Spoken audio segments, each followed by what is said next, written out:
Hi there, Jen here. I'm always going to introduce this with I'm out at the beach because it feels good to be here. And I came here earlier and it was all fogged in, so I went to another place and did a walk. And yeah, and thinking about some things since I've been out for a couple months, and I gotta be honest with you, I have been so busy loading my schedule with stuff I want to do.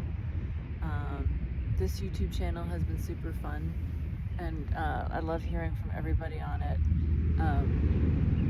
Yeah, I mean, it's just great to have that as a way to connect with people and share ideas and see where people are at. I would say 99.99999% of people are so supportive, and somebody called me a Gen Zer, and I was like, oh wow, that's a compliment, because I am a Gen Xer.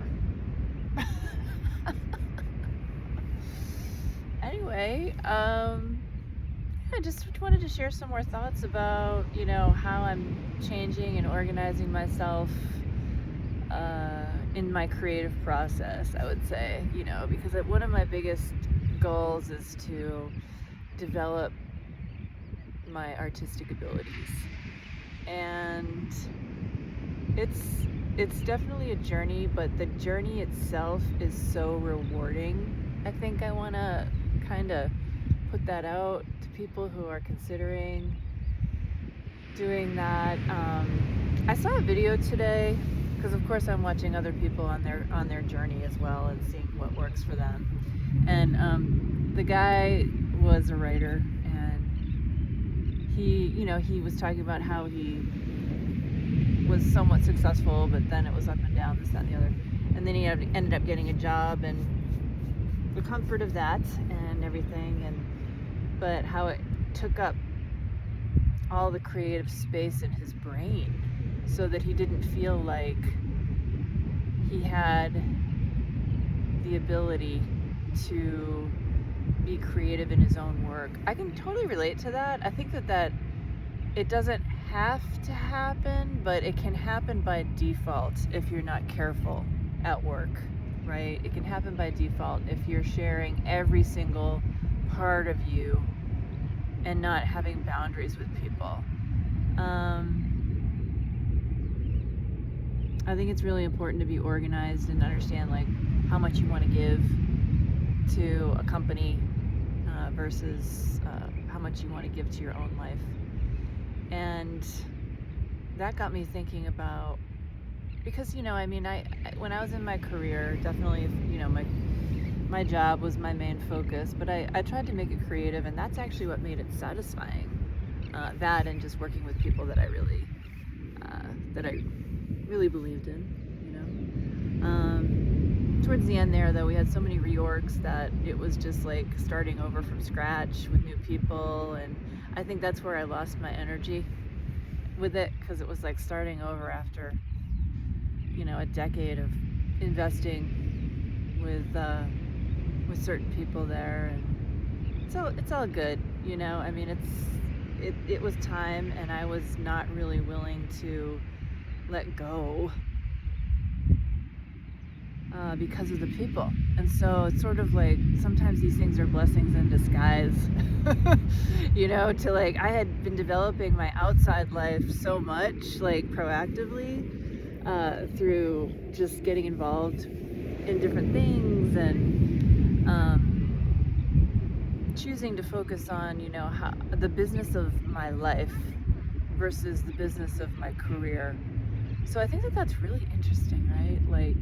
When we think about business, often we think about business to make money. And of course, I don't want to disparage any of that. Just staring out there, because there's some pelicans out there way out. It's so cool. Anyway, the business of making money and why we make money and all that good stuff. But what about the business of life? right? Like the business of living, which is developing yourself, not just up to a point where you get a job, but like developing yourself and developing your your talents that are like your craft. If you're a crafts person, or I don't want to say craft, but like craft can be anything. It can be just like anything that you like really are passionate about. It could be biking, it could be sailing, could be teaching. It could be teaching stuff that's esoteric. It could be just anything that you're passionate about, right? That like maybe there isn't a system set up to like pipe people into that, to have people readily available to do and to purchase, right? So I think that people, when they become artists, like every artist is so unique that that's why it's called art. It's like it doesn't all look the same. I'm looking at a lighthouse right now, and let's see if I can show it to you. It's way out there. The freaking phone like makes everything look so far away and when it's not. But anyway, what was I talking about? Oh yeah, so when people are artists, I just went to the art festival in my town this past weekend, and everybody's painting beach scenes, and every single picture was uniquely amazing because every artist has a set of colors and a level of abstraction or realism that they want to put into their art, which is uniquely them, which makes the art have like this vibrant energy of the person who is creating it, because there's like this love that is being put into it, right? And sometimes a battle. Like right now I'm battling with my little Frenchie painting that I started last weekend in my class, and I love the battle. It's actually like an obsessive battle of like, I've got to get this right. I've got to get this looking like it's a painting that I did, even though it's like this big. But it's adorable, and I love animal art and nature art. Nature, trees, ocean, sky, and birds, dogs, kitties, animals. I mean, it's all wonderful things to look at, and we have so much other stuff here to look at, but it's like, let's tune our focus back to things that bring intrinsic joy and peace and love. It's kind of, I guess that's how I size that up. But anyway, just thoughts today that I thought I'd share. I'm going to be going on an artist journey, and I'm definitely going to be talking about that on this channel. So hopefully, if you have a love of a hobby, a craft, or a thing that you'd like to do, maybe this will give you some insight on